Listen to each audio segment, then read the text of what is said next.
ঠাকুরগাঁও সহ সারা দেশে নারীর প্রতি সহিংসতা, ধর্ষণ এবং নিপীড়নের বিরুদ্ধে প্রতিবাদ এবং বিক্ষোভ করছে বিভিন্ন শ্রেণী পেশার মানুষ। ঠাকুরগাঁও শহরের চৌরাস্তা এলাকা থেকে বিস্তারিত জানিয়েছেন প্রতিনিধি এম.এ. সামাদ।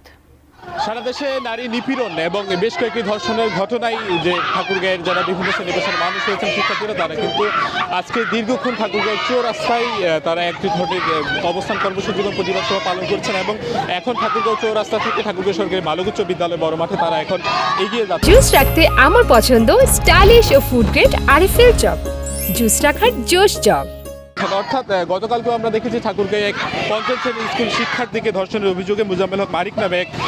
এক যে শিক্ষক তাকে আটক করা হয়েছে এবং এছাড়াও সারা দেশে যে এই যে ধর্ষণের মতো যে নির্মম যে কর্মকাণ্ডের প্রেক্ষিতে এবং যারা ধর্ষক রয়েছে এবং যারা অভিযুক্ত রয়েছে তাদের শাস্তির প্রেক্ষিতেই কিন্তু আজকের ধর্ষণ এবং নিপীড়নদের বিরুদ্ধে ঠাকুরগাঁয়ের যারা বিভিন্ন শ্রেণী পেশার মানুষ তারা এই ধরনের প্রোগ্রামগুলো করছে এবং দীর্ঘক্ষণ প্রায় 1 ঘন্টা ধরে আমরা লক্ষ্য করেছি তারা 1 ঘন্টা ধরেই ঠাকুরগাঁও চৌরাস্তায় অবস্থান কর্মসূচি পালন করেছে এবং সকল বক্তাদেরই মোটা দাগে তারা একটি কথা বলবার চেষ্টা করেছেন যে যারা এটির সঙ্গে জড়িত রয়েছেন, অর্থাৎ ধর্ষকের মতো এরকম একটি পিশাচ কর্মকাণ্ডের সঙ্গে যারা জড়িত রয়েছেন তাদের যাতে করে আইনের আওতা নিয়ে আসা হয় এবং সর্বোচ্চ দৃষ্টান্তমূলক শাস্তি যে ফাঁসি সেটি দেওয়া হয়। এবং এখন পর্যন্ত যারা এই যে প্রতিবাদ সভা নিয়ে যাচ্ছেন এবং যারা স্লোগান দিচ্ছেন তারা সবসময় একটি কথাই বলছেন যে জুলাই গণঅভ্যুত্থানের শিক্ষার পরেও এর আগে যেমনিভাবে ধর্ষণের ঘটনা ঘটতো, নারী নির্যাতন এবং নিপীড়নের ঘটনা ঘটতো, জুলাই গণঅভ্যুত্থানের পরে এই গত 1 মাসের পরিপ্রেক্ষিতে প্রায় বেশ কয়েকটি ধর্ষণের মতো নির্মম যে ঘটনা সেটি তারা ঘটেছে। অবিলম্বে যারা এটির সঙ্গে জড়িত রয়েছে এই ধর্ষণ এবং নিপীড়নদের বিরুদ্ধে তাদের আইনের আওতায় এনে যাতে করে সর্বোচ্চ দৃষ্টান্তমূলক ফাঁসি দাবি করা হয় এবং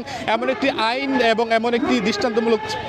শাস্তি দেওয়া হয় যাতে করে আর আলাদা কেউ এ ধরনের যে নরবিশ্বাস রকম যে কাজ সেটি যাতে করে না করতে পারে। তবে সকলেরই প্রত্যাশা এই দৃষ্টান্তমূলক শাস্তি এবং ঠাকুরগাঁয়ের এই জায়গা থেকে এবং ঠাকুরগাঁয়ে যে অভিযুক্ত শিক্ষককে আটক করা হয়েছে তার দৃষ্টান্তমূলক শাস্তির প্রেক্ষিতেই বদলে দিবে এবং যাতে করে আর কেউ ধর্ষণের মধ্যে এরকম কর্মকাণ্ডে না যেতে পারে সেই জন্য এটি দৃষ্টান্তমূলক শাস্তি দাবি করেছেন এই শ্রেণীর মানুষ।